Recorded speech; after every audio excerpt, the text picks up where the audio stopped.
Hi, everybody. Glad you're with us tonight. I'm Darren Kramer. I'm Ann Nyberg. If you ride Metro North or Shoreline East, big changes are headed your way. Connecticut's budget trouble will force state leaders to once again raise fares and cut some services entirely. News 8's Allie Reed live at Union Station in New Haven tonight. She talked to some train passengers who aren't happy about this. Right, Allie? That's right, Darren. Riding the train is going to cost train passengers more money starting in November. That's when fare hikes go into effect for both Metro North and Shoreline East trains.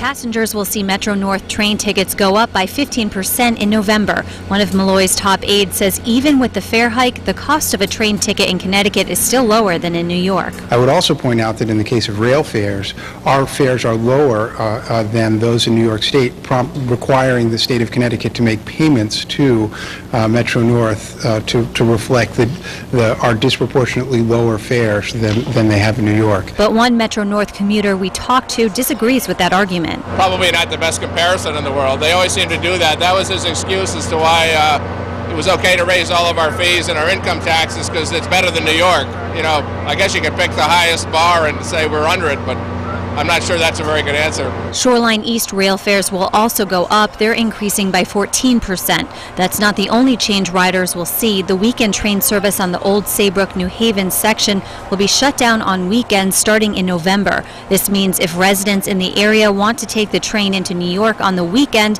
they'll have to drive to New Haven's train station and hop on a train there into the city. Our kids live down in New York City and in Fairfield County, and we occasionally will, take the train just to get down there to avoid some of the traffic on 95.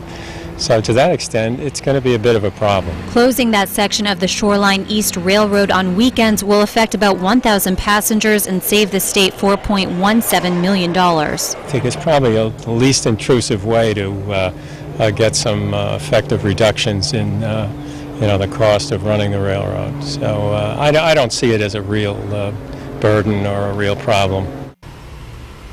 It is the first fare hike in the state for both Metro North and Shoreline East since 2005. Now again, the fare hikes and the schedule change for Shoreline East trains don't go into effect until November. Reporting live in New Haven, Allie Reed, News 8.